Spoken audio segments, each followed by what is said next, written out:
పులివెందులకే కన్నం వేశారు. ఒక రాత్రిలో వేల టన్నుల సంపద మాయం. వైఎస్ అవినాష్ రెడ్డి గారి సంచలన ఆరోపణలు. ప్రభుత్వ వైఫల్యాలపై నిలదీస్తూనే అక్రమ మైనింగ్ పై ఆధారాలతో వైఎస్ అవినాష్ రెడ్డి గారు గర్జించారు. మెడికల్ కాలేజీలు ఏమయ్యాయి? పెట్రోల్ ధరల సంగతేంటి? ప్రజల సమస్యలపై సమాధానం చెప్పకుండా డైవర్షన్ పాలిటిక్స్ చేస్తున్నారంటూ ప్రభుత్వంపై వైఎస్ అవినాష్ రెడ్డి గారు మండిపడ్డారు. ఎమ్మెల్సీ ఎన్నికలపై అక్రమ మైనింగ్ వరకు ఎంపీ గారి నిజాయితీ నిరూపించుకోవడానికి ఎంపీ గారు సిద్ధమని, ఎక్కడైనా ఏ దేవుడి సన్నిధిలోనైనా ప్రమాణం చేయడానికి మీరు సిద్ధమా అని ఎంపీ గారు సవాలు విసిరారు. పూర్తి వివరాల కోసం ఇప్పుడే మన ఛానల్ ను సబ్స్క్రైబ్ చేసుకోండి. ఎంపీ గారి సవాలుపై మీ అభిప్రాయం ఏమిటో కామెంట్ చేయండి.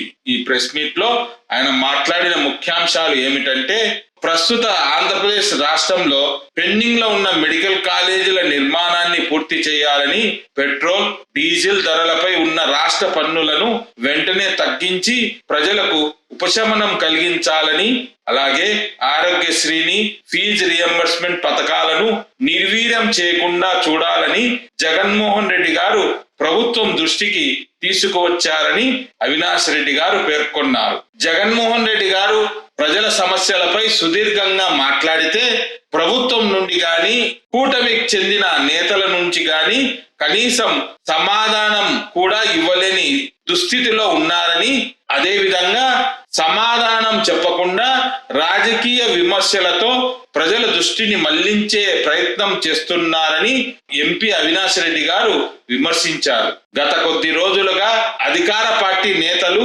తనపై, వైఎస్ కుటుంబంపై చేస్తున్న విమర్శలకు ఎంపీ గారు గట్టిగా సమాధానమిచ్చారు. ముఖ్యంగా గొడ్డలి పార్టీ అని తన పార్టీని సంబోధించడం, తనపై చేస్తున్న క్యారెక్టర్ అసాసియేషన్ అంటే వ్యక్తిగతంగా దూషించడం వంటి విమర్శలను ఎంపీ గారు తీవ్రంగా ఖండించారు.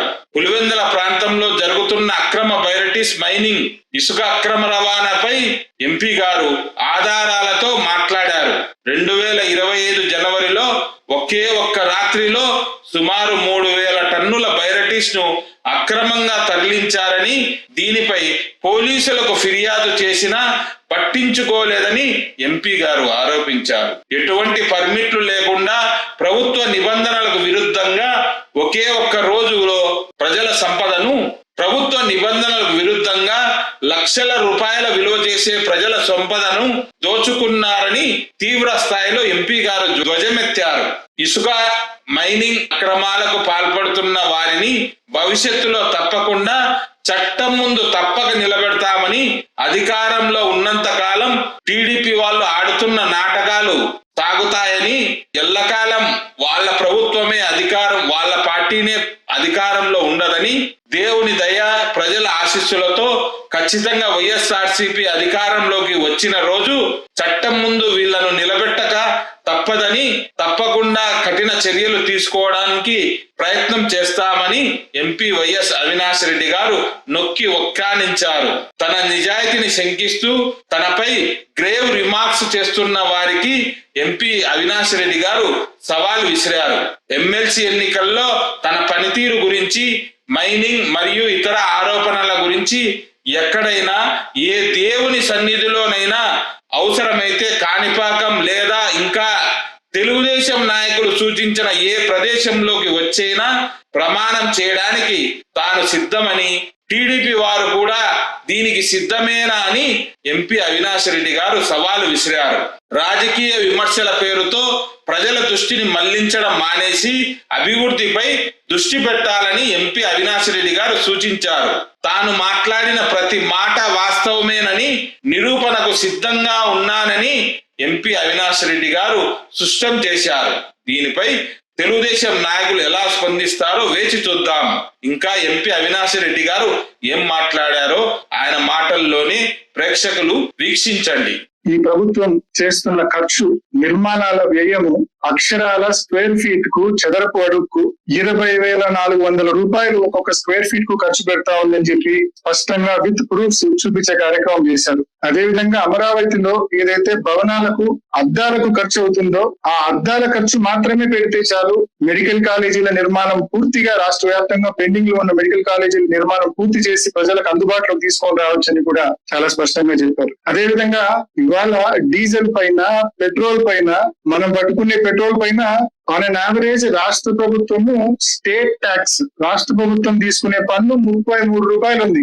ఎన్నికల ముందు అధికారంలోకి వస్తే తప్పకుండా పన్ను తగ్గిస్తాము, ప్రజలకు రిలీఫ్ కల్పిస్తామని చెప్పి ఏదైతే మీరు హామీ ఇచ్చి అధికారంలోకి వచ్చారో మీరు తప్పకుండా డీజిల్, పెట్రోల్ ధరలు తగ్గించాలా, రాష్ట్ర పన్నుల వాటా శాతం తగ్గించుకుంటే ఆటోమేటిక్ గా ధర తగ్గుతుంది. సో తగ్గించుకోమని చెప్పి అడిగారు. అదేవిధంగా ఆరోగ్యశ్రీ అటకెక్కింది, ఫీజు రీయింబర్స్మెంట్ పూర్తిగా నిర్వీర్యం అయిపోయింది అని చెప్పి జగన్మోహన్ రెడ్డి గారు ప్రభుత్వం దృష్టికి తీసుకొచ్చారు ప్రెస్ మీట్ ద్వారా. మరి అనేక ప్రజలకు సంబంధించిన అంశాలు ఆ రోజు జగన్మోహన్ రెడ్డి గారు స్పష్టంగా మాట్లాడడం జరిగింది. దాదాపు 1.5 hours. చివరిలో ఒక 5 నిమిషాలు మాత్రము నేను ఏ రోజు క్రిమినల్ పాలిటిక్స్ నేను ఎంకరేజ్ చేయలేదు, నాకు మా నాన్న నేర్పించింది అది కాదు, మా నాన్న నాకు మంచి చేయడం నేర్పించినాడు, ప్రజల గుండెల్లో చిరస్థాయిగా నిలిచిపోవడం నేర్పించినాడు అని చెప్పి జగన్మోహన్ రెడ్డి గారు ఏదైతే మాట్లాడినారో ఒక 2-3 నిమిషాలు లాస్ట్ లో మాట్లాడింటాడు. దాన్ని పట్టుకొని గడిచిన వారం రోజులుగా కంటిన్యూస్ గా రాద్ధాంతం చేస్తూనే ఉన్నారు. ముఖ్యమంత్రి గారితో మొదలుపెట్టి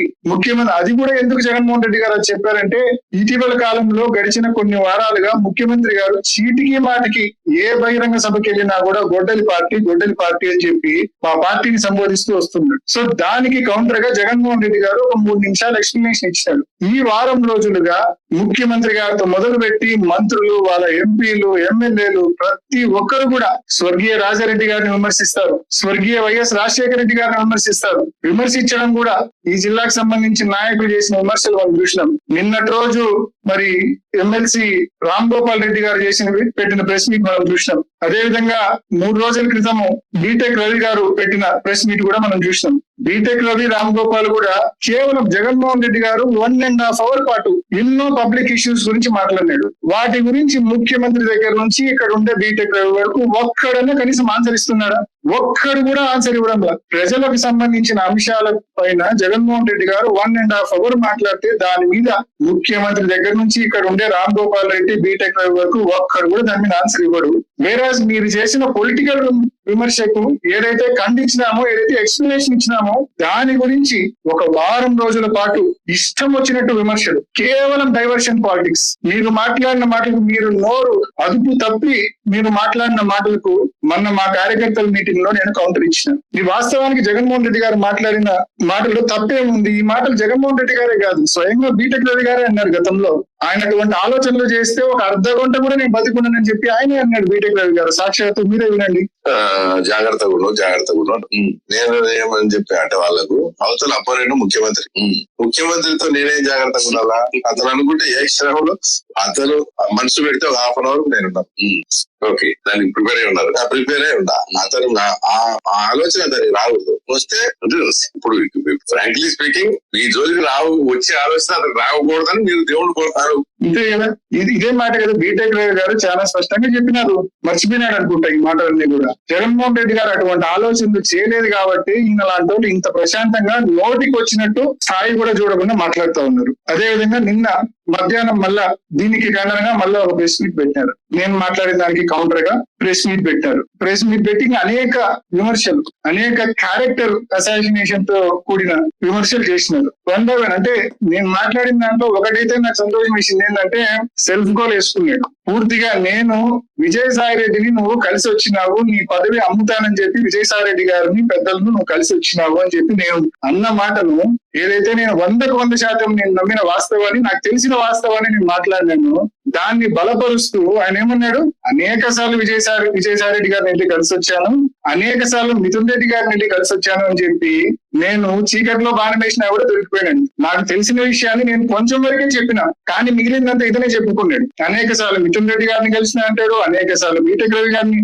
అనేక సార్లు విజయసాయి రెడ్డి గారిని కలిసిన అంటాడు. సో కాబట్టి ప్రతి ఒక్కరు కూడా ఆలోచన చేయండి. అంటే ఏదో అంటారు కదా, తన్నుపోయి తన్నించుకోవడము, ఇరుకున పెట్టబోయి ఇరుకున పడటము, అలా ఈయన కూడా ఏదో చేయాలని చెప్పి మరి ఈ రోజు వాళ్ళ పార్టీకి వాళ్ళ నాయకులకి అందరికీ చెప్పుకున్నాడు. ఈయన పదవి అమ్ముకోవడానికి వైఎస్ఆర్ కాంగ్రెస్ పార్టీ నాయకుల దగ్గరికి నేను ఏదైతే మాట్లాడినానో అది వాస్తవం అని చెప్పి ఆయన ఎండార్స్ చేసినట్లయింది. రెండోది, దగ్గరికి ఉల్లిమెల్ల తోటలో నన్ను కలిసినాడనే విషయం నేను యాక్చువల్ గా మర్చిపోయింది.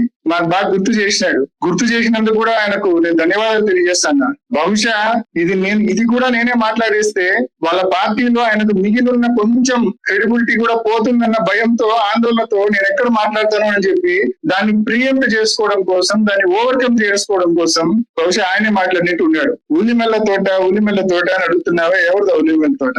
నాది. నా తోటకి నీకేం పని? ఏం పని ఆ తోటకి నీకు? ఊపుకుంటానే ఆ తోటకు వచ్చినావు, కూర్చున్నావు. ఏం మాట్లాడినావు నువ్వు? 2014 జనరల్ ఎలక్షన్స్ ముందే, నేను అప్పటికి ఫస్ట్ టైం ఎంపీ కూడా కాల. ఏం అడిగినావు? మా ఊర్లో పూర్తిగా ఫ్యాక్షన్ నేపథ్యం ఉంది, మాకు మా వైరి వర్గానికి మా చిన్నాయన్ను వాళ్ళు చంపారు, వాళ్ళ ఎంపీపీని వాళ్ళ సోదరుని మేము చంపినాము అని చెప్పి, మీరు మీ గ్రామానికి సంబంధించిన ఒక కక్ష ఉందని చెప్పి, మీకు మీ వైరి వర్గానికి సమస్య ఉందని చెప్పి మీరు చెప్పారు. కాబట్టి దానికి కసుమూరు ఎంపీటీసీని మీరు మాకు వదిలేయండి, హిమకుంట్లను మేము మీకు వదిలేస్తాము అని చెప్పి మీరు ఒక ప్రతిపాదన ముందుకు తీసుకొచ్చారు. సరే, లా అండ్ ఆర్డర్ ప్రాబ్లము, గ్రామంలో కక్షలు పెంచడం ఎందుకు అని చెప్పి ఆ రోజు మీరు ఇంకో మాట కూడా అన్నారు, నాకు రాజకీయాలంటే పెద్ద ఇంట్రెస్ట్ లేదు, ఇది అయిపోయినాక నేను 2014 ఎలక్షన్లు అయిపోయినాక నేను వైఎస్ఆర్సీపీలో జాయిన్ అవుతానని కూడా చెప్పినారు. ఆ ఎన్నికల్లో విష్ణు గారు ఎన్నికల ప్రచారానికి వస్తే, సతీష్ రెడ్డి గారు తమ్ముడు విష్ణు గారు ఎన్నికల ప్రచారానికి వస్తే మీరు ఆయనను కనీసం గ్రామాలు తిప్పకుండా వెనక్కి పంపించారు. అంటే అప్పటికే మీరు ఫిక్స్ అయిపోయినారు ఎలక్షన్ లేకపోతే వైసీపీలో జాయిన్ కావాలని. మేము మీ గ్రామానికి సంబంధించిన మీ వైరి వర్గం వాళ్ళని మేము పక్కన హిమకుంట్లలో వాళ్ళని కంటెస్ట్ చేయించినాం. ఎంపీటీసీగా వాళ్ళు ఎన్నికైన తర్వాత వాళ్ళని ఏకంగా మండలాధ్యక్షుడే మేము చేసినాం. మిగిలిన అన్ని ఎంపీటీసీలు పోటీలు జరిగినాయి, వైఎస్ఆర్ కాంగ్రెస్ పార్టీ గెలిచింది. మీ గ్రామంలో మీ వైరి వర్గం వాళ్లకు ఏదైతే వాళ్ళ సోదరుని, వాళ్ళ ఎంపీపీని మీరు ఏదైతే చంపారో ఆ కుటుంబం నుంచే మేము ఎంపీపీ మండల ప్రెసిడెంట్ చేయడం జరిగింది. మరి అంత క్లియర్ గా ఆ కుటుంబానికి కూడా మాకు చేతులైన న్యాయం రాజకీయంగా మేము చేసే కార్యక్రమం చేసినాం. ఇది ఉల్లిమెల్ల తోటలో జరిగింది. నీకై నువ్వు సెల్ఫ్ గోల్ వేసుకునే కార్యక్రమం చేసినావు. ఉల్లిమెల్ల తోట స్పష్టంగా చెప్పాలయ్యా స్వామి, అది అవినాష్ రెడ్డి తోట. నేను పోయి అవినాష్ రెడ్డిని అడిగినానని స్పష్టంగా అర్థమయ్యేటట్టు చెప్పాలా. ఊరికే నువ్వు అట్లా నీళ్లు నమిలితే నేను ఇట్లా కూర్చొని మళ్ళీ వాస్తవాలు చెప్పాల్సి వస్తుంది. ఇది ఒకటి. మా గ్రాండ్ ఫాదర్ గురించి మాట్లాడాడు. మా తాత, మా అబ్బా, మన సైడ్ తాతను అబ్బా అంటారు కాబట్టి మా అబ్బా వైఎస్ చిన్నకొండారెడ్డి గారి గురించి మాట్లాడాడు. కొంచెం మన పైన జనరేషన్, మన తర్వాత మన పై జనరేషన్ వాళ్ళు ఎవరిని అడిగినా కూడా, పెద్దవాళ్ళని ఎవరిని అడిగినా కూడా మా అబ్బా గురించి ఈ ఊర్లో పూర్తి స్థాయిలో చెప్పేవాళ్ళు చాలా మంది ఇంకా ఉన్నారు, వయసులో భయపడిన వాళ్ళు. మా అబ్బా 1950s నుంచే కూడా ఆయన స్పెషల్ క్లాస్ కాంట్రాక్ట్. 1952లో పాత కదిరి రింగ్ రోడ్, అప్పట్లో గంజి కరువు కాలంలో 1952లో పాత కదిరి రోడ్ లో, ఆ కదిరి రోడ్ ఘాట్ సెక్షన్ లో కూడా మా అబ్బగారి నిర్మించినారు, చిన్నకొండారెడ్డి గారే నిర్మించినారు. అదే విధంగా కోడూరు రేణిగుంట మధ్య రైల్వే లైన్ డబులింగ్ కూడా మా అబ్బగారే చేశారు. అదే విధంగా నిజామాబాద్ డిచ్పల్లి రిజర్వాయర్ కూడా మా అబ్బగారే చేశారు. ఎందుకు ఈ మూడే చెప్తున్నా అంటే, ఇరిగేషన్ చేసినారు, రైల్వే వర్క్స్ చేసినారు, రోడ్ వర్క్స్ చేసినారు. He is a special class contractor. అన్ని రకాలైన కాంట్రాక్ట్లు ఏం చేసేవారు. అప్పట్లో స్పెషల్ క్లాస్ కాంట్రాక్టర్లు రాష్ట్రం అంతా ఒక 5-10 మంది కూడా ఉండేవాళ్ళు కాదు. అందులో ఆయన 1960s లోనే ఆయన దగ్గర 4 ఇంపోర్టెడ్ కార్లు ఉండేవి. తర్వాత కాలక్రమేణా ఆయన మళ్ళీ అంబాసిడర్, ఫియట్ కార్లు ఆయన చనిపోయే వరకు కూడా ఉన్నాయి. 30 years దాదాపు అయితుంటది ఆయన కాలం చెల్లించి చనిపోయి. ఆయన గురించి ఏ రకంగా అంత చులకంగా నువ్వు మాట్లాడగలిగినావో, నిన్ను మనిషిని ఎలా అనాలో నాకైతే అర్థం కాదు. ఎంత చులకనగా ఆయన గురించి. అయినా ఒకవేళ నువ్వు ఉన్నట్టు పెయింట్ వేయడం తప్పేం కాదే. ఒకవేళ రాళ్లకు పెయింట్లు వేసుకునేవాడు అని చెప్పి అన్నావు కదా, తప్పేం కాదే. రాళ్లకు పెయింట్లు వేసుకోవడం కూడా కష్టపడి పని చేసే పని, మంచి పని, తప్పేం దాంట్లో. రాళ్లకు పెయింట్లు వేసుకోవడం తప్పేం కాదు, అసలు తప్పు కాదు. తప్పంటే ఏందో తెలుసా? ప్రజల సొమ్మును, ప్రజల ఆస్తులను మీ మాదిరి దోపిడీ చేయడం తప్పంటారు, దాన్ని తప్పంటారు. నేను మాట్లాడిన ఏ మాటలు కూడా, నేను మొన్న మీటింగ్ లో కొంచెం ఆవేశంగా నేను మాట్లాడిండొచ్చు. ఆయన జగన్మోహన్ రెడ్డి గారి గురించి తప్పుగా మాట్లాడాడు కాబట్టి నేను ఆవేశంగా మాట్లాడినాను. కానీ నేను ఆలోచన లేకుండా అయితే మాట్లాడలేదు. నేను సంపూర్ణమైన ఆలోచనతోనే, వాస్తవాలతో మాట్లాడినాను. కాబట్టి ఈ రోజు కొన్ని వాస్తవాలు కూడా మీ ముందు తీసుకొచ్చే కార్యక్రమం నేను చేస్తాను. ఉదాహరణకు, నేను ఆ రోజు మాట్లాడింది పులివెందులకు. ఇప్పుడు కదా దొంగలు బ్యాంకులకు కన్నం వేస్తుంటారు. బ్యాంకులకు కన్నం వేసి రాత్రి కోటీశ్వరుడు అయిపోయినారని చెప్పి మనం అంటాం. అట్లా కదా ఈయన బ్యాంకు కాదు, ఏకంగా పులివెందుల ప్రజలకే కన్నం వేసేసినాడు. నేను అదే మాట ఆ రోజు మీటింగ్ లో ఉన్నాను. నేను ఊరికి అనలేదే ఆ మాట, నేను వాస్తవంగా విత్ ప్రూఫ్స్ చెప్తా, ఈ గురించి మాట్లాడతా. టిఫిన్స్ వెరైటీస్ లో దాదాపు ఒక 7-8 ఏళ్ల నుంచి వెరైటీస్ డంప్స్, అంటే ఆల్రెడీ ఎక్స్కవేట్ చేసి తీసి పెట్టిన వెరైటీస్ డంప్స్ ఒక 3000 పైచిలుకు టన్నులు సర్ఫేస్ మీద ఉన్నాయి. డంప్స్ అన్ని కూడా అంటే గుట్టలు ఉన్నాయి. అవి NCLT పరిధిలో ఉన్నాయి. ఒకసారి వాటి ఫొటోస్ మీకు చూపిస్తున్నా. ఇవి ఆ గుట్టలు, ఇది అధికారులు విజిట్ చేసినప్పటి ఫొటోస్ న్యూస్ పేపర్స్ లో కూడా వచ్చినాయి. నవంబర్ 2024 లో, ఆగస్ట్ అండ్ నవంబర్ 2024 ఫొటోస్ ఇవన్నీ ఆ గుట్టలే. పోలీసులు విజిట్ చేసింది ఇది ఆ గుట్టలే. ఇట్లా కొన్ని గుట్టలు డంప్స్ ఆఫ్ వెరైటీస్. ఇవి డిఫెన్స్ వెరైటీస్ వాళ్ళ మైనింగ్ సైట్ లో ఈ డంప్స్ అన్ని కూడా దాదాపు 7-8 ఏళ్ల నుంచి కూడా ఈ డంప్స్ అన్ని కూడా ఉన్నాయి. ఇన్ఫాక్ట్ ఆగస్టు లో, నవంబర్ లో 2024 సంవత్సరంలో ఈ కొత్త ప్రభుత్వం వచ్చిన తర్వాత డిఫెన్స్ వెరైటీస్ కంపెనీ వాళ్ళు కంప్లైంట్ ఇస్తే అప్పుడు పోలీసులు కొంతమంది మైనింగ్ అధికారులు వెళ్లి ఇందాక నేను ఇచ్చిన ఫోటోలు ఏవైతే ఉన్నాయో ఆ ఫోటోలన్నీ కూడా ఆ రోజు వాళ్ళు విజిట్ అప్పుడు న్యూస్ పేపర్స్ లో కూడా వచ్చింది, ఇంక్లూడింగ్ ఈనాడు అండ్ జ్యోతి. మరి సడన్ గా ఈ వెరైటీస్ ఇప్పుడు నేను మీకు చూపించిన డంప్స్ అన్ని కూడా, ఇప్పుడు నేను మీకు చూపించిన ఇట్లా ఒక 5-6 కొండలు చూపించిన, మీకు డంప్స్ చూపించిన, సడన్ గా జనవరి 2025 నాడు ఈ డంప్స్ అన్ని కూడా ఒక్క రాత్రిలో 90 ట్రక్కుల్లో ఎలా నువ్వు మాయం చేయగలిగినావు? కంప్లైంట్ ఇస్తే కేసు రిజిస్టర్ చేయరు, సాక్షాత్తు మళ్ళీ హైకోర్టుకు పోయి హైకోర్టు ఆర్డర్ తీసుకుని రావాల్సి వచ్చింది. డిఫెన్స్ వెరైటీస్ వాళ్ళు వేముల PS లో కంప్లైంట్ ఇస్తే ఇక్కడ పులివెందుల సబ్ డివిజన్ పోలీస్ అధికారి ఒక ఆయన ఉన్నాడు. ఇక బీటెక్ రవి కాల్తో చెప్తే చేతితో పనిచేసే రకం, లేకపోతే ఆయన అడుగులకు మడుగులొత్తే రకం. కంప్లైంట్ ఇస్తే కనీసం కంప్లైంట్ తీసుకోలే. ఇంత భారీ చోరీ 3000 టన్నులు at the cost of 30,000 rupees per ton, 9 కోట్ల రూపాయలు ఒక్క రాత్రి. ఎగ్జిస్టింగ్ డంప్స్ అన్ని కూడా మొత్తం ఎత్తి పారేసినారు. 95-96 ట్రక్కులు పెట్టి ఎత్తేసినారు. ట్రక్ నెంబర్లు ఉన్నాయి, డ్రైవర్ల నెంబర్లు ఉన్నాయి, మిషన్లు ఉన్నాయి. తప్పకుండా దీన్ని భవిష్యత్తులో ఈ రోజు మీ గవర్నమెంట్ ఉంది, మీరు ఎన్ని నాటకాలైనా ఆడొచ్చు, ఎన్ని కథలైనా చెప్పొచ్చు, తప్పకుండా చట్టం ముందు భవిష్యత్తులో మిమ్మల్ని నిలబెట్టే కార్యక్రమం చేస్తాము. ఎల్లకాలం ఇదే పోలీసులు ఉన్నారు, ఎల్లకాలం మీ ప్రభుత్వమే అధికారంలో కూడా ఉండదు. కాబట్టి తప్పకుండా దీనికి అకౌంట్ ఫర్ మీరు చేయాల్సి వస్తుంది. ఇది గుర్తు పెట్టుకోమని చెప్పి కోరుతా ఉన్నా. కాబట్టి నేను ఏ విమర్శ కూడా ఊరికే చేయలేదు, విత్ కాంక్రీట్ ప్రూఫ్. నవంబర్ 2024 లో ఇంత భారీ డంప్స్ డిఫెన్స్ వెరైటీస్ సైట్ లో ఉన్నవి ఆల్ ఆఫ్ ఏ సడన్ జనవరి 2025 ఎలా మాయమైతాయి ఒక్క రాత్రిలో? అండ్ కంపెనీ కంప్లైంట్ ఇస్తే FIR రిజిస్టర్ చేయాలి. సో కాబట్టి ఇది ప్రజలందరినీ కూడా గమనించమని కోరుతా ఉన్నా.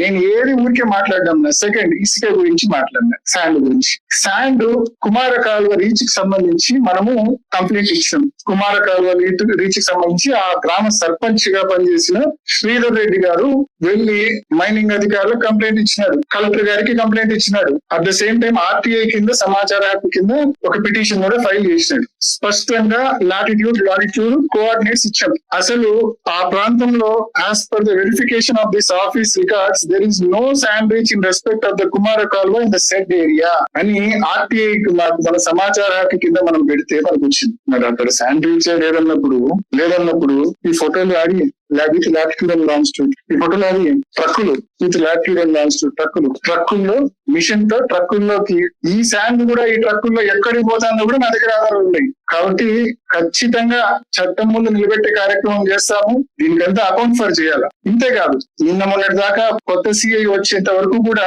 పులివెందుల్లో కూడా ఇష్టం వచ్చినట్టు జూరం నడిచింది. కొత్త CI వచ్చినాక కంట్రోల్ లో దించినాడు జూరాన్ని. అదేవిధంగా టౌన్ లో కంట్రోల్ అయింది, కానీ టౌన్ బయట రూరల్ పులివెందులలో విచ్చలవిడిగా జూదం నడుస్తుంది. సింహాద్పురంలో, కసునూరులో, రూరల్ లో ఉన్న పల్లెలు విపరీతంగా జూదం నడుస్తుంది. ఏ లెవెల్లో అంటే ప్రజల జోబులు ఖాళీ అయ్యి అసలు వాళ్ళకి డబ్బులన్నీ ఖాళీ చేసుకొని తప్పుడు మార్గాల్లో పోయేంత ఘోరంగా పూర్తిగా ఈ మాదిరి మీరు ప్రజల జోబులు ఖాళీ చేసే కార్యక్రమం చేస్తున్నారు. పోనీ 2025 సంక్రాంతికి ముగ్గురై అంతా రాత్రి డంప్ తీసినారు. ఆ తర్వాత పోనీ ఖాళీగా ఉన్నారా? అక్కడికైనా మీకు కడుపు నిండిందా? కంటిన్యూస్ గా రోజు మైనింగ్ చేస్తారు. ఉన్న స్టాక్ ను లిఫ్ట్ చేసి అమ్మేస్తుంది. అది పోయినాక కంటిన్యూస్ గా ఎవ్రీడే మళ్ళా కంటిన్యూస్ గా మైనింగ్ చేసుకుంటున్నారు. రోజు సాయంకాలం దిగడము, పిట్లోకి పొద్దున్నే ఎక్కడం. కనీసం అంటే తాళ్లపల్లె, వేముల మండలాల్లో రెండు కలిపి రఫ్ గా రోజు 60 నుంచి 70 టన్నులు ఎక్స్కవేట్ చేసి అమ్ముతున్నారు. ఈ మధ్య కాలంలో పాపం బయర్లు కూడా దొరక చాలా ఇబ్బంది పడుతున్నారు. అంటే ఇంత టన్నేజ్ ఒక్కొక్క రోజు తీస్తే కదా కొనద్దు అందరూ. 30,000 పోయేది 27,000 ఇస్తున్నారు. ఎవరికైనా బిజినెస్ ఇంట్రెస్ట్ ఉంటే 30,000 పోయేది 27,000 ఇస్తున్నారు. అంటే ఆ స్థాయికి ఒక్క పర్మిట్ లేదు, TC లేదు, మైనింగ్ ప్లాన్ లేదు, ఏమీ లేదు. ఇబ్బడి ముబ్బడిగా ప్రజల ఆస్తులను ప్రతిరోజు దోపిడీ చేసే కార్యక్రమం. 60-70 టన్నులు అంటే కనీసం అంటే it accounts to 20 lakh rupees per day. ఏ రకంగా ఎవరైనా నువ్వు 20 లక్షలు కాకుండా 50 లక్షలు రోజుకు సంపాదించుకో, పర్మిట్లు తెచ్చుకో, ఈసీ తెచ్చుకో, మైనింగ్ ప్లాన్ తెచ్చుకో, నువ్వు ఎవడు వద్దండు, నీతిగా నువ్వు బిజినెస్ చేయి. పర్మిట్లు లేవు, ఇష్టం వచ్చినట్టు కొడతారు. అది కూడా ఇప్పటికే చూసినాం. ఈ జిలటిన్ స్టిక్స్ అనేటివి అనాథరైజ్డ్ గా వాడడం వలన మీకు గుర్తుంటుంది, హర్షవర్ధన్ రాజు గారు ఎస్పీగా ఉన్నప్పుడు ఈ గవర్నమెంట్ వచ్చినాక ఇష్టం వచ్చినట్టు జిలటిన్ స్టిక్స్ వాడడం వలన వేములలో వీకొత్తపల్లిలో ఒక విఆర్ఓ చనిపోయారు. వేముల మండలం మంచం కింద జెల్టిన్ స్టిక్స్ తోటి. అంత విచ్చలవిడిగా జెల్టిన్ స్టిక్స్ ఎలా దొరుకుతున్నాయండి అసలు? ఏ రకంగా అంత విచ్చలవిడిగా జెల్టిన్ స్టిక్స్ దొరుకుతున్నాయి? ఆ తర్వాత అరికట్టాలన్నా పోలీసులకు కాబట్టదు, మైనింగ్ అధికారులకు కాబట్టదు. ఇటీవల కాలంలో అమ్మాయిగారిపల్లిలో ఒక అతను రాములని ఒక పెద్ద కొడుకు రామచంద్ర అని మైనింగ్ పిట్ లో పడి చనిపోయాడు. ప్రమాదవశాత్తు పిట్ లో బూడిపోయి చనిపోయాడు, పిట్టు బూడిపోయి. అంతేకాకుండా ఒక అనేక సంఘటనలు ఆ క్రేన్ నుంచి జారి కింద పడ్డము, ఆ పిట్ లో పోయేటప్పుడు ఇటువంటి అనేక సంఘటనలు జరుగుతున్నాయి. అసలు బయటికి కూడా రావే అవి. మైనింగ్ అధికారులకు కాబట్టదు, పోలీస్ అధికారులకు కాబట్టదు, ఎవరికి కాబట్టదు. గవర్నమెంట్ ఏమో నిద్రపోతా ఉందా? కలెక్టర్ గారి దృష్టికి ఎన్నోసార్లు తీసుకొని పోయినాము, చెప్తా ఉన్నాం. 50 రోజుల్లో ఖచ్చితంగా మీ అక్రమ మైనింగ్ పైన, అక్రమ ఇసుక పైన, ఇసుక ట్రాన్స్పోర్ట్ పైన తప్పకుండా రాబోయే రోజుల్లో రోడ్ ఎక్కి నిరసన తెలిపే కార్యక్రమం కూడా చేస్తాం. చూస్తూ ఊరుకునే లేదు. మీరు కావాలంటే పర్మిట్లు తెచ్చుకోండి, హ్యాపీగా చేసుకోండి. పర్మిట్లు లేకుండా ఏం ఎవరు సొమ్ము, ఎబ్బసొమ్మ ఏమన్నది దోచుకోవడానికి ఇష్టం వచ్చినట్టు? పర్మిట్లు తెచ్చుకొని నిజాయితీగా చేసుకోండి. ప్రభుత్వానికి పర్మిట్లు కట్టి 3,000 పెట్టుబడికి టన్నుకు 30,000 ఆదాయం. ప్రజల సొమ్ముని ఈ లెవెల్లో కొల్లగొడతారు. కాబట్టి నేను ఆ రోజు కామెంట్స్ చేసిన, ఏమని, బ్యాంకుకి కన్నం వేసినట్టు పులివెందులకే కన్నం వేసి వీళ్ళు డబ్బులు సంపాదిస్తున్నారు. తప్పు ఇది. పర్మిట్లు తెచ్చుకొని వ్యాపారం చేసుకోండి. కాబట్టి ఏం మాట్లాడినా కూడా విత్ కంప్లీట్ ప్రూఫ్స్ మాట్లాడినా అనే విషయాన్ని మరొకసారి మీ అందరికి కూడా నేను తెలియజేస్తా ఉన్నా. ఎలక్షన్ల గురించి మాట్లాడాడు. నేను చెప్తా ఉన్నా, ఎమ్మెల్సీ ఎలక్షన్ లో మనస వాచ మనస్ఫూర్తిగా వివేకం ప్రధాన గెలుపు కోసం నేను ప్రయత్నం చేసిన, నేను పనిచేసిన. 1% కూడా నాలో లోపం లేదు. నేను చెప్తా ఉన్నా క్లియర్ గా చెప్తా ఉన్నా బీటెక్ రవి గారికి, నువ్వేదో నా క్యారెక్టర్ అసాసినేట్ చేయాలని చెప్పి, నా నిజాయితీని, నా క్యారెక్టర్ ను అసాసినేట్ చేయాలని చెప్పి నువ్వు నా మీద ఒక గ్రేవ్ రిమార్క్ చేసినావు, గ్రేవ్ కామెంట్ చేసినావు. నేను I'm ready to come anywhere. ఎక్కడికి రమ్మంటే అక్కడికి వస్తా. మీరే చెప్పండి, ఒక చిన్న మెసేజ్ పెట్టండి. కాణిపాకమైనా ఎక్కడైనా సరే నేను ప్రమాణం చేయడానికి సిద్ధంగా ఉన్నా. నేను మా పెదనాన్న ఎమ్మెల్సీ ఎలక్షన్ల కోసము నేను చిత్తశుద్ధితో నేను పనిచేసిన, ఎటువంటి నష్టం గాని మోసం గాని నేను చేయలేదని చెప్పి నేను ఐ కెన్ ప్రామిస్. చేయలేదు, మోసం చేయలేదు, మోసం చేయించలేదు. I can promise. నీకు నువ్వు వచ్చి చేయగలవా? నేను మోసం చేసిన నువ్వు చెప్పగలవా? వచ్చి ప్రామిస్ చేయగలవా? 2. ఇంకోటి ఏదో బీజేపీలోకి పోతా అని ఇంకో మాట మాట్లాడినాడు. అసలు బుద్ధుందా నీకేమన్నా? పులివెందుల ప్రజలు, కడప జిల్లా ప్రజలు నన్ను నేల నుంచి చూస్తున్నారు. నా కాండక్ట్ ఏమో తెలుసు, నా కాండక్ట్ ఏమిటో తెలుసు, బాగా తెలుసు అందరికి. నా కాండక్ట్ ఏంటంటే, ఏ రోజు నా వల్ల జగనన్న చెడ్డ పేరు రాకూడదు. మనకు చేతనైనంత జిల్లాలో కార్యకర్తలకు, ప్రజలకు మనం అందుబాటులో ఉండి పని చేయాలి. ఎక్కడే కానీ కాంట్రవర్సీలోకి పోకూడదు. ఇది నా కాండక్ట్, ఇది నా అని. మీరు రోజుకు నన్ను నా మనం నన్ను ఉండేది నోటికి వచ్చినట్టు విమర్శిస్తా అంటారు. ఏదైనా బేస్ ఉండాలి కదా, అంటే సరిపోతుందా? సో పెదనాన్న విషయంలో కూడా, పెదనాన్న కేసు విషయంలో కూడా సేమ్ ఛాలెంజ్. మీరు ఏ కాణిపాకం రమ్మన్నా వస్తా, ఎక్కడైనా చర్చికి రమ్మన్నా వస్తా, ఎక్కడైనా మసీదుకి రమ్మన్నా వస్తా. జస్ట్ దీని మీద వల్ల ఊరికే మీరు మీడియాలో పెద్ద దాన్ని హంగామా చేసి, మా కార్యకర్తలు వచ్చి మీరు కార్యకర్తలు పిలుచుకోవచ్చి ఊరికి హంగామా చేయొద్దు. నిజాయితీగా చేద్దాం. మీ ఫోన్ నెంబర్ ఇప్పుడే విలేకరుల దగ్గర నేను తీసుకొని నా ఫోన్ లో సేవ్ చేసుకుంటా. మీరు ఒక చిన్న వాట్సాప్ మెసేజ్ పెట్టండి, ఎక్కడికి రమ్మంటే అక్కడికి వచ్చి I'm ready to promise.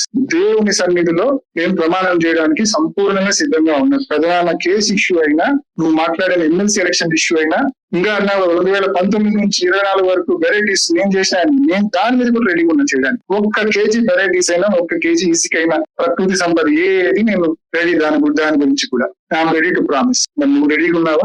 Sankranti 2025 దోపిడీ నీకు సంబంధం లేదు అని చెప్పి దేవుని సన్నిధిలో చెప్పగలవా? సో నేను మిమ్మల్ని ప్రశ్నిస్తాను, మీకు సలహా ఇస్తాను. మీరే, ఎందుకంటే రోజు ఇవన్నీ కూడా క్యారెక్టర్ అసాసినేషన్ తో కూడిన మాటలు అయితే నువ్వు మాట్లాడుతున్నావు, ఎవరికి ఉపయోగపడేటివి కూడా కాదు. ఊరికి నా మీద బురద వేసి నువ్వు 2 రాక్షసానందం ఉండడానికి నీకు ఉపయోగపడతాయి అంతే. నీకెందుకు? నీకు క్లారిటీ కావాలి, నిజంగా నీకు క్లారిటీ కావాలంటే ఓ చిన్న మెసేజ్ పెట్టు. నీకు 2 రోజులు, 3 రోజులు, 4 రోజులు టైం తీసుకో. ఎక్కడికి కావాలంటే అక్కడికి అన్ని ఇష్యూస్ మీద నీకు కావాల్సినట్టు నేను దేవుని సన్నిధిలో దేవుని పైన ప్రమాణం చేసి నేను చెప్తాను. రైట్?